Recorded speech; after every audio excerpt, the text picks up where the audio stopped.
네, 안녕하세요. 반갑습니다. 오늘은 에코캡 기업에 대해서 들여다보겠습니다. 최근 공시 내용을 살펴볼 테고요. 유상증자, 무상증자, 결정 공시를 했으니까요. 그 관련된 내용, 신주 인수권하고 권리락 일정까지도 들여다보도록 하겠습니다. 유상증자, 무상증자 일정은 기업 사정에 따라 변경될 수 있으니까요. 최근 날짜라든지 상황을 업데이트 하시기를 바라고요. 먼저 유상증자 일정입니다. 주주 배정 후 실권주 일반 공모죠.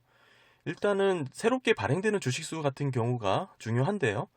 560만 주죠. 기존 주식수 대비 38% 수준입니다. 상당한 물량이라고 할 수가 있고요.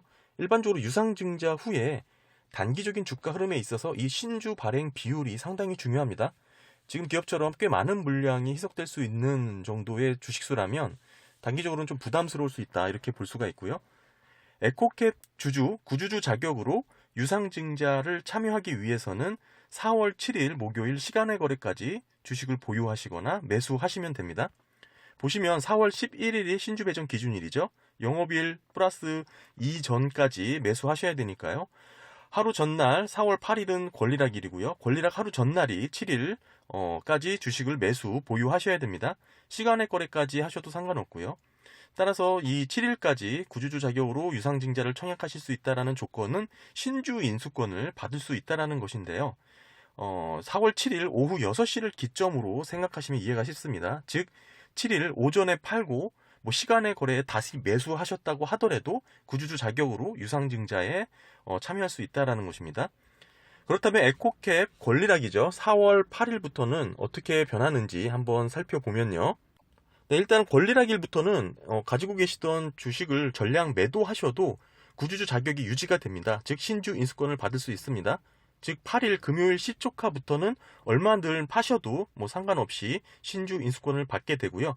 단 8일부터 매수, 8일부터 사시는 분들한테는 자격이 되지 않습니다. 즉 권리락이라는 의미 자체가 권리가 떨어졌다, 권리가 없다, 이런 의미니까요. 8일부터는 신주 인수권이 부여되지 않는다는, 매수하시는 분들에게는 부여되지 않는다는 거 참고하셔야 될 것 같고요. 또한 8일 권리락부터는 기준 주가로 하락하여 주가가 조정 거래가 되죠. 주식이 떨어진다는 얘기인데요. 주가가 유증으로 인한 희석분이 반영된 것입니다. 얼마나 하락하는지는 4월 7일 종가, 권리부 종가라고 하는데요. 이 4월 7일 종가를 기준으로 계산을 하게 되고, 계산식이 궁금하거나 조금 이 기준주가에 대한 개념을 알고 싶은 분들은 이 위의 영상 참고하시면 될 것 같습니다. 에코캡 유상증자 얼마나 살 수 있는지 확인을 해보면, 지금 한 주당 신주 배정 주식수가 0.4005120 몇 주죠. 따라서 기존 주식을 100주 가지고 있다면 40주의 신주 인수권을 받게 되고요. 1주 미만은 절사합니다.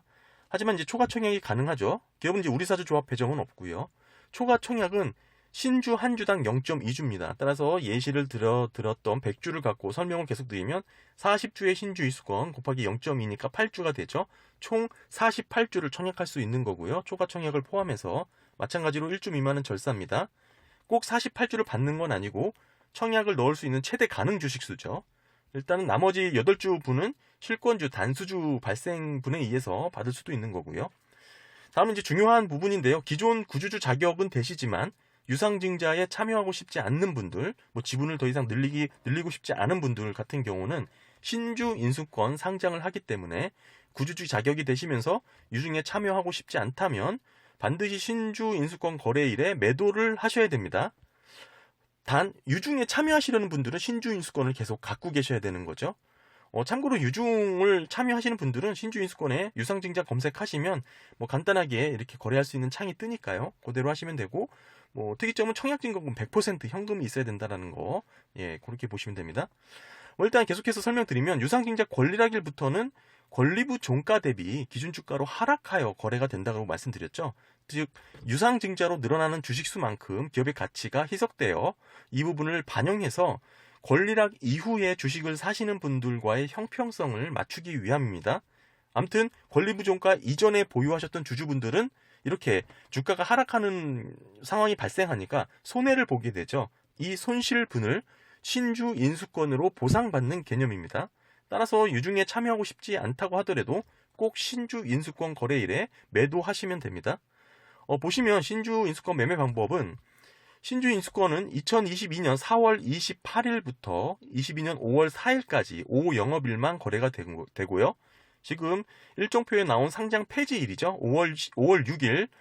이때 상장 폐지일에는 거래를 하실 수가 없습니다. 따라서 4일까지 거래를 완료하셔야 되고요. 상장일이 되면 구주주 자격이 되시는 분들 계좌에 에코캡 뭐뭐뭐 R이라는 이름으로 신주 인수권이 생깁니다. 일반 주식을 거래하시듯 쉽게 매도하실 수가 있고요. 뭐 거래하시는 뭐 증권회사 창에 신주 인수권 검색하시면 쉽게 찾을 수 있습니다. 만약 신주 인수권 거래가 처음이시라면 일단은 기준이 되는 기본 개념을 좀 말씀드리겠습니다. 일단 신주 인수권의 가격은 유상증자 발행가액의 뭐 확정가액이 되겠죠. 유상증자 확정가액의 30에서 60% 수준에서 결정이 됩니다. 일반적으로요. 즉 다시 풀어서 설명을 드리면 신주 인수권 가격 플러스 유상증자 확정 발행가액은 에코캡 주가가 됩니다. 따라서 신주 인수권 가격 플러스 유상증자 확정 발행가액이 현재 에코캡 본주보다 낮다면 신주 인수권 가격이 오르게 되겠죠. 뭐 이런 등가식을 이해하시면 되고요. 하지만 유상증자 확정 발행가액은 보시는 것처럼 22년 5월 27일 날 공고가 되고요. 신주 인수권 거래는 4월 28일부터 5월 4일까지 거래가 되니까요. 확정 발행가액이 결정되기 전에 신주 인수권 거래를 먼저 하게 되는 거죠. 자, 확정 발행가액이 어떻게 결정되냐면 1차 발행가액을 참고하고 여기에 대응을 하시면 되는데요. 이유가 뭐냐면 확정 발행가액은 지금 보시는 것처럼 1차 발행가액과 2차 발행가액 중 낮은 가액으로 결정이 되기 때문입니다. 따라서 1차 발행가액을 참고하셔서 신주 인수권 대응을 하시면 되는데 1차 발행가액은 22년 4월 6일이 기산일이니까 신주 인수권 거래일 전에 유일하게 확인할 수 있는 발행가액이죠. 따라서 지금 1차 발행가액을 기준으로 거래를 하시면 된다. 이렇게 말씀을 드릴 수 있을 것 같고 확정 발행가액은 결국에는 5월 26일 날 결정이 되고요. 5월 27일 날 다트 등에 공시가 되고요. 지금 이 확정 발행가액 관련해 가지고 지금 이 파란색 볼드 처리된 부분은 만약에 이제 해당 기업의 주가가 급등을 해야 적용할 수 있는 예외 조항입니다. 따라서 대부분은 1차와 2차 발행가액 중 낮은 가액으로 결정이 된다라는 거 말씀을 드리고 종합해서 이제 정리를 해서 말씀을 드리면 신주 인수권은 결국 1차 발행가액을 기준으로 이렇게 대응하시면 되는데 위에서 설명드린 대로 신주 인수권 가격 플러스 유상증자 1차 발행가액 플러스 알파가 되겠죠. 어느 정도 이제 마진이 될 겁니다. 이것은 에코캡 주가가 됩니다. 즉 이 정도의 기본 거래 공식을 갖고 신주 인수권을 대응하시면 도움이 되실 거고요. 기본적으로 이 알파라는 부분은 예를 들면 신주 인수권이라는 것은 바로 거래를 할 수 없기 때문에 그 상장일까지의 그 남은 기간에 대한 뭐 리스크라고 보시면 되고요. 이 부분을 다 잘 고민하셔서 대응하시면 좋은데 신주 인수권 거래 시에는 변동성이 심하죠. 상한가, 하한가 거래 제한폭이 없고 따라서 단타를 목적으로 들어오시는 분들도 많습니다. 이게 초반에 이제 처음이신 분들은 생각보다 이런 것을 헐값에 많이 던지셨던 분들이 많은데요. 이제 그런 개념을 좀 줄여드리기 위해서 이 공식을 이해하고 계시면 좋을 것 같고요. 또한 시간의 거래에서는 거래가 안 되죠. 정규 거래 시간 내에서만 주문이 가능하고요. 주문가로만 거래할 수 있습니다. 이 신주 인수권 거래 대응법에 대해서 좀 더 참고하고 싶은 분들은 위에 영상 별도로 만들었으니까요. 확인해 주시면 되겠습니다. 구주주 청약일은 5월 31일부터 6월 2일까지고요. 기존 주주들의 초과 청약으로도 신규 발행 주식 수를 다 처리하지 못한다면 실권주가 발생하죠. 일반 공모 청약이 진행되는데요. 아무나 이제 청약할 수 있는 겁니다. 일자는 22년 6월 7일부터 6월 8일 2일간 진행되고요. 만약 이렇게 일반 공모로도 실권주를 처리하지 못한다면 신한금융투자, 지금 대표 주관사죠. 자기 계산으로 인수를 합니다. 인수 후에는 장내 매각하게 되죠. 따라서 실권주가 많다면 빠르게 주가가 조정될 수 있습니다. 실권주 상황을 면밀히 살피는 게 중요하고요. 보시면 실권주 수수료가 14%죠. 낮은 수준은 아닙니다. 뭐 일반적인 최근 기업들에 살펴보면 실권 수수료가 7%인 경우가 많았는데 그 2배죠. 그만큼 이제 대표 주관사 입장에서도 실권주에 대한 부담을 느끼고 있다 이렇게 볼 수 있는 거고요. 이런 상황에서 실권주가 많이 발생한다면 기업은 유증 후에도 정작 현금이 들어오는 수치가 낮을 수밖에 없다. 따라서 최대 주주의 참여 정도를 잘 들여다봐야 되는데 게다가 지금 기업 같은 경우는 무상증자 일정도 함께 결정 공시했기 때문에 무상증자 권리락 일정과 실권주, 유상증자 실권주의 일반 공모 배정 일정 또한 신주 상장 일정이 대부분 이렇게 맞물려서 비슷하게 작용합니다. 뒷부분에 정리해서 말씀드리겠지만 중요한 것은 신주 상장 물량, 즉 유상증자래든 무상증자래든 신주가 상장하는 물량이 급격하게 늘어날 수 있는 시즌 기간에는 단기적으로 급격하게 주가가 조정을 받을 수 있는 가능성이 상당히 높습니다. 이런 부분을 염두에 두시면서 어느 정도 실권주 상황을 체크하면서 대응하시는 게 필요하고요. 최대주주 참여 정도 보시면 일단은 최대주주 및 특관인 참여가 저조하면 실권주가 대규모로 발생할 수밖에 없기 때문인데요. 일단 현재 최대주주는 30% 수준에서 청약에 참여할 예정이라고 이제 공시를 했고요.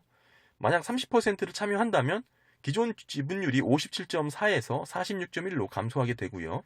이 주주 배정 후 실권주 일반 공모 방식은 최대주주도 현금으로 청약을 해야 하는 거죠. 따라서 최대주주 현금으로 주식을 매수하지 않으면 지분율 하락이 일어나기 때문에 경영권 확보 차원에서는 부담이 되는 자금 조달 방식입니다.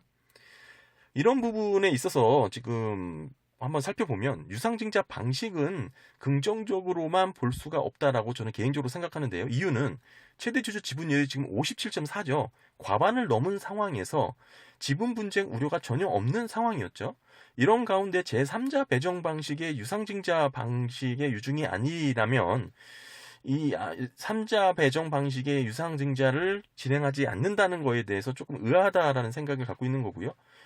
10분 양보해서 최대주주 지분율이 30% 미만인 경우라면 어느 정도 지분권 우려, 경영권 우려 때문에 3자 배정이 아닌 주주 배정 일반 공모 방식을 선택하는 경우 이해가 갑니다. 하지만 지금처럼 지분율이 높은 가운데에서도 3자 배정 방식이 아니고 지금 주주들에게 지금 주식을 팔면서 자금을 조달하는 이런 방식은 조금 주의해야 되지 않나라고 생각을 하고 있는 거고요.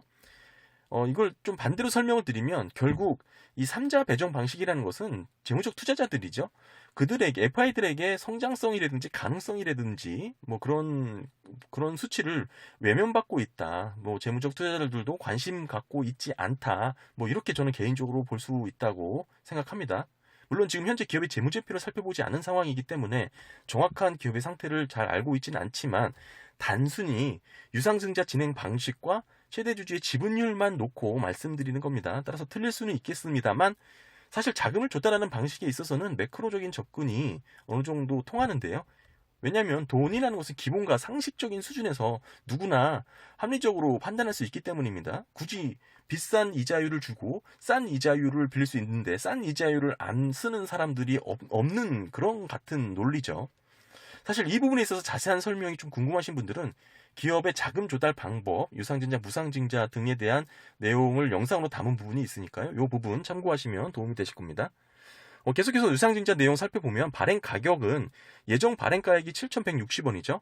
요 의미는 사실 예시의 의미입니다. 이 가격으로 발행을 하겠다는 의미가 아니고 단순한 예시라는 개념을 갖고 있으니까요. 지금은 금일 주가가 8,950원이었으니까요. 앞으로 주가가 계속해서 하락한다면 확정 발행가액은 더 낮아질 거고요. 주가가 상승하면 확정 발행가액은 높아집니다. 할인율은 한 20% 수준이니까요. 낮아지면 낮아진 데에서 20%, 높아지면 높아진 데에서 20% 정도 더 할인된 금액으로 확정 발행가액이 결정될 겁니다. 다음은 무상증자 일정입니다. 먼저 무상증자 일정을 살펴보기 전에 유상증자 함께 결정 공시를 한 기업들 같은 경우에는 유상증자의 주금 납입 일정을 확인하시는 게 좋습니다. 보시면 22년 6월 10일이죠. 즉 이 날이 실질적으로 유상증자 신주에 대한 주식 취득에 대한 자격이 생기는 날입니다. 요거를 이해를 갖고 무상증자 한번 살펴보면 일단 무상증자 발행 전 주식수가 2,015만 8천 주죠. 즉 유상증자 신주 발행 후 합산된 주식수입니다. 위에서 살펴본 유상증자 주금 납입일이 6월 10일이었기 때문에 이번 무상증자 신주 배정 기준일도 그 부분을 맞췄는데요. 일단 에코캡 무상증자를 받기 위해서는 22년 6월 10일 금요일 시간의 거래까지 매수 또는 보유하시면 됩니다.